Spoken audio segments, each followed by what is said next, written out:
Assalamualaikum warahmatullahi wabarakatuh. Hamdan wa syukran lillah, salatan wa salaman ala rasulillah, wala hawla wala quwata illa billah, amma ba'du. Alhamdulillah, sekarang kita sudah memasuki bulan Dzulhijjah, bulan yang mulia yang sekaligus menjadi penutup dari kalender Hijriyah. Dan yang istimewa dari kalender Hijriyah itu dimulai dengan bulan Muharram, bulan yang mulia, kemudian ditutup dengan bulan yang mulia juga, yaitu di bulan Dzulhijjah. Nah, di bulan Dzulhijjah ini termasuk ada sesuatu yang istimewa. Dan istimewanya itu adalah salah satu di mana peristiwa sejarah yang tidak pernah terjadi dari umat manusia yang diperintahkan oleh Allah kepada Nabiullah Ibrahim alaihissalam untuk menyembelih putra beliau Nabiullah Ismail. Dan berawal dari itulah kemudian hingga sampai saat ini kita disyariatkan untuk berkorban. Dan berkorban tersebut sebetulnya tidak harus dengan cara menyembelih binatang ternak. Kita juga boleh berkurban dengan cara yang lain. Tetapi di dalam syariat pada tanggal 10 Dzulhijjah yang disyariatkan oleh agama kepada kita adalah dengan cara menyembelih binatang ternak. Sehingga kemudian di dalam kitab-kitab fikih itu dikenal dengan istilah Kitabul Udhiyah. Jadi kitab menjelaskan tentang kurban, tidak dengan memakai kitabul kurban. Karena antara udhiyah dan kurban itu ada sedikit perbedaan, di mana di dalam kitab-kitab fikih, di antaranya di dalam kitab Hasyiatul Jamal ala Sarhil Minhaj itu, bahwa definisi daripada udhiyah itu adalah ma yudbahu minan na'ami taqarruban ilallah min aidin nahri ila akhiri yaumit tasrik. Jadi udhiyah itu adalah binatang yang disembelih dari binatang ternak pada hari raya Idul Adha atau Yaumun Nahar, hari raya Nahar. Yang tujuannya adalah taqarruban ilallah, untuk mendekatkan diri kepada Allah, mulai dari Idul Adha setelah terbitnya matahari sampai terbenamnya matahari di hari Tatsrik, tanggal yang ke-13 Dzulhijjah. Sehingga kalau binatang itu disembelih di luar waktu itu, maka kata ulama, kurban itu tidak menjadi sah, sehingga hanya menjadi sedekah biasa. Oleh karena itu, maka ketika kita berkurban, maka kita harus mengetahui kapan waktu pelaksanaan penyembelihannya, terus kemudian binatang yang akan kita sembelih untuk berkurban itu apakah sudah memenuhi syarat atau bagaimana cara pembagiannya. Inilah yang akan saya jelaskan pada saat ini. Yang pertama, dinamai udhiyah yang diambil dari kata ad-dhahwa. Kurban itu tadi, itu nama itu diambil dari waktu penyembelihan, yaitu waktu duha. Maka disebut dengan Idul Adha. Jadi diambil dari waktu pelaksanaannya, yaitu di waktu duha. Kemudian secara singkat, bahwa kurban itu disyariatkan kepada kita, yaitu pada tahun kedua hijrahnya Rasulullah SAW, juga bersamaan dengan disyariatkan zakat dan juga disyariatkan sholat Idul Fitri dan sholat Idul Adha. Terus kemudian bagaimana hukum berkurban, hukum berkurban itu ada perbedaan di antara ulama madhab. Kalau di dalam madhab Syafi'i, hukumnya adalah sunnatun muakkadah, hukumnya adalah sunnah yang dikokohkan. Tapi kalau di dalam madhab yang lain, seperti madhabnya Imam Abu Hanifah, Imam Abu Hanifah sendiri itu bahwa kurban itu hukumnya wajib bagi mereka yang mampu dan sedang tidak dalam perjalanan. Tapi pada intinya adalah bahwa berkurban itu sesuatu yang tidak pernah ditinggalkan oleh baginda Rasulullah Shallallahu Alaihi Wasallam, terutama bagi mereka yang betul-betul mampu untuk melaksanakan kurban. Terus yang akan dijadikan kurban itu, apakah semua binatang boleh? Nah, di dalam fikih itu ada kriteria dari binatang-binatang yang boleh dijadikan kurban. Kalau di dalam Al-Quran, itu di dalam surat Al-Hajj ayat yang ke-34, Allah Subhanahu wa taala berfirman, "Walikulli ummatin ja'alna mansakan liyadhkurusmallah ala ma razaqahum min bahimatil an'am." Jadi setiap umat itu saya syariatkan untuk menyembelih. Dan dimaksud di sini adalah menyembelih kurban, agar mereka menyebut nama Allah atas rezeki yang telah diberikan oleh Allah kepada mereka dari binatang ternak. Dari ayat ini kita bisa mengambil suatu pemahaman bahwa tradisi berkorban itu sebetulnya sudah ada sejak mulai dari Nabiullah Adam alaihi salam. Tapi kemudian yang disyariatkan kepada umat kita, umat Nabi Muhammad, maksudnya umat Nabi Muhammad, yaitu ikut kepada millata Ibrahim, yaitu disyariatkan mengikuti syariatnya Nabiullah Ibrahim ketika diperintahkan oleh Allah untuk menyembelih putranya, kemudian dikenal dengan saat ini berkorban. Terus kemudian di ayat tadi dijelaskan ada bahimatul an'am. Jadi yang dimaksud dengan bisa berkorban itu adalah bahimatul an'am. Bahimatul an'am itu adalah binatang ternak, di binatang yang biasa diternak oleh umumnya oleh masyarakat. Nah, binatang ternak itu apa saja? Yang pertama adalah yang boleh dijadikan kurban itu adalah domba. Terus kemudian yang kedua kambing. Biasa sekarang kita sebut dengan istilah kambing Jawa. Dan kemudian yang ketiga adalah sapi. Dan juga ulama memperbolehkan kerbau atau aljamus, itu kerbau karena dia sejenis dengan sapi. Tetapi tidak disebutkan dalam Al-Quran karena memang orang Arab tidak mengenal kerbau tersebut. Tapi boleh kata ulama berkorban dengan kerbau. Kemudian yang keempat adalah unta. Nah, selain binatang ini maka tidak sah dan tidak cukup untuk dijadikan kurban.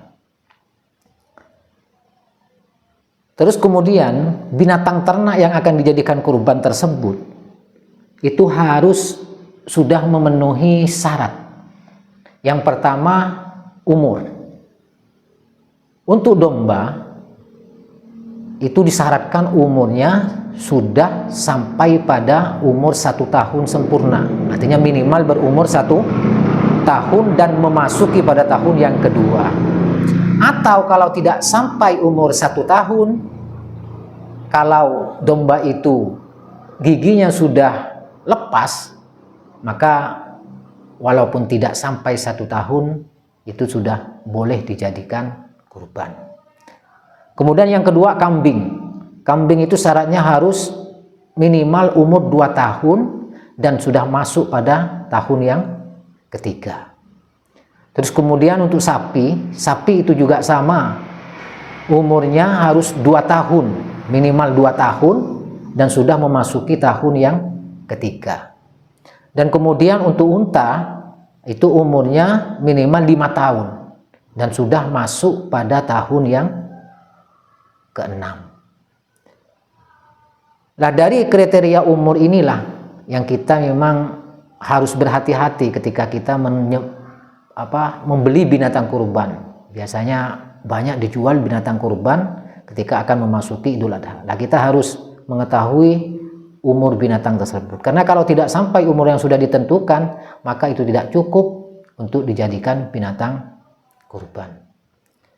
Terus kemudian dari binatang ternak yang akan kita jadikan kurban, terus kemudian umurnya sudah mencukupi, harus ada kriteria lain yang harus terpenuhi.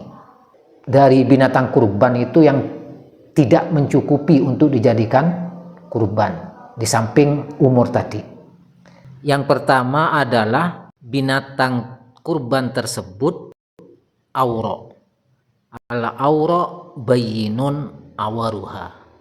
Binatang tersebut buta. Itu dalam bahasa Jawa itu pice.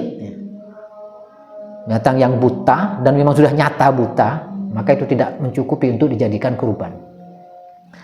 Kemudian yang kedua, wal maridatu bayyinun maraduha. Binatang yang sakit.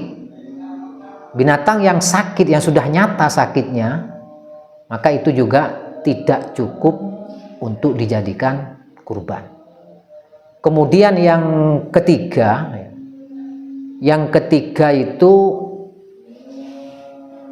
adalah al-arja bayyinun arajuha. Binatang yang kakinya nyata-nyata pincang.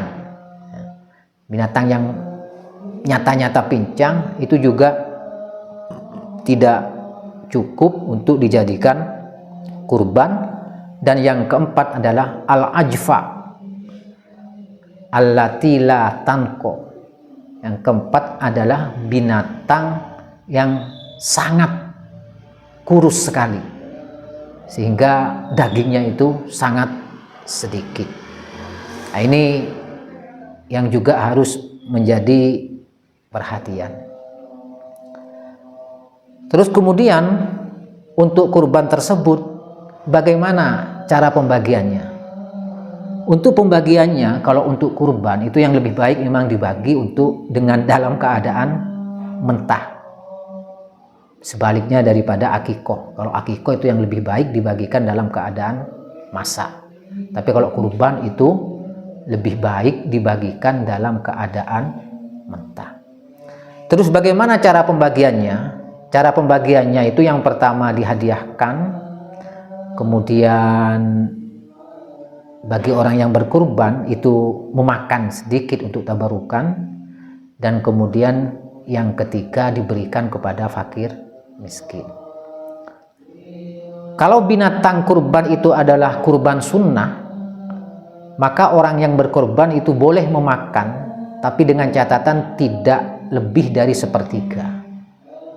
Terus kemudian boleh juga dihadiahkan, dan dihadiahkan ini artinya boleh dihadiahkan kepada orang walaupun tidak miskin, jadi mereka itu kaya, itu boleh dihadiahkan, cuman juga sama harus tidak lebih dari sepertiga, dan sisanya itu dibagikan kepada para fakir miskin.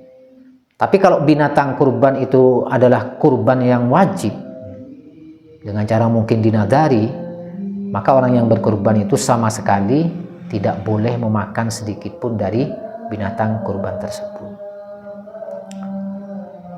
Terus kemudian di samping tadi kriteria tersebut, untuk binatang-binatang ternak yang akan kita kurbankan, yang sudah memenuhi umurnya, kemudian sudah memenuhi syarat yang sehat, yang paling gemuk, dan yang lainnya, itu harus menjadi pilihan. Karena mengapa? Karena binatang yang akan kita kurbankan itu kelak akan menjadi tunggangan kita. jaga addimu duhayakum. Jadi addimu, perbesarlah duhayakum, jadi kurban kalian itu. Mengapa? Karena kurban itu nanti pada saat kita melewati sirat, itu akan menjadi matoyakum, itu akan menjadi kendaraan kalian. Jadi maka pilihlah binatang ternak yang paling baik. Kalau di riwayat yang lain itu pakai redaksi bukan addimu tapi istafrihu, pilih yang terbaik, karena itu akan menjadi tunggangan. Terus kemudian apa keutamaan dari berkorban tersebut? Banyak sekali sebetulnya keutamaan dari berkorban itu. Dan yang ada beberapa, mungkin 1-2 yang akan saya jelaskan. Yang pertama, dalam hadis yang diriwayatkan oleh Sayyidah Aisyah. Dan ini dijelaskan oleh beberapa perawi hadis. Bisa dijelaskan oleh Imam At-Tirmidzi, juga dijelaskan oleh Imam Ibnu Majah, dan juga dijelaskan oleh Imam Ahmad yang lain. Bahwa tidak ada suatu amal yang paling dicintai Allah pada saat hari raya Nahar atau pada hari raya Idul Adha itu selain iraqatud dam. Ada yang mengatakan ikhraqud dami atau iraqatud dami. Jadi mengalirkan darah. Karena mengapa? Karena binatang yang akan kita kurbankan nanti akan datang kepada kita dengan tanduknya, dengan bulunya, dan juga dengan kuku-kukunya. Dan darah yang disembelih dari binatang kurban itu sebelum jatuh ke bumi itu sudah jatuh ke suatu tempat yang memang disediakan oleh Allah Subhanahu wa taala. Di tempat itulah darah itu akan mengalir sebelum darah itu mengalir ke bumi. Ini hadis yang dari Sayyidah Aisyah. Kemudian juga ada hadis yang juga sama banyak diriwayatkan oleh perawi hadis, dan hadis ini dari sahabat Abu Hurairah. Bahkan kalau dalam hadis yang lain ya, itu berupa ancaman. Hadis itu Rasulullah Shallallahu Alaihi Wasallam beliau bersabda, "Man wajada sa'atan walam yudhi fala yaqrabanna musallana." Dan barang siapa yang diberi keluasan rezeki oleh Allah dan dia tidak berkorban, maka jangan mendekati tempat sholat. Ini ancaman oleh Rasulullah kepada mereka yang mampu tapi tidak mau berkorban. Kamu jangan mendatangi atau mendekati ke tempat sholatku. Atau kalau di redaksi lain itu tidak pakai man wajada saat tapi pakai mangkana lahu saatun. Jadi tidak pakai wajada saatun, tapi redaksinya sebetulnya sama. Mangkana lahu saatun walam yudhi fala yaqrabanna musallana. Barang siapa yang diberikan keluasan rezeki dan dia tidak berkorban, maka jangan mendekati tempat sholatku.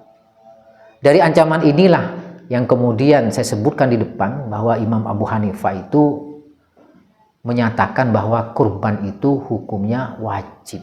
Karena apa? Karena ancamannya itu sangat berat sekali.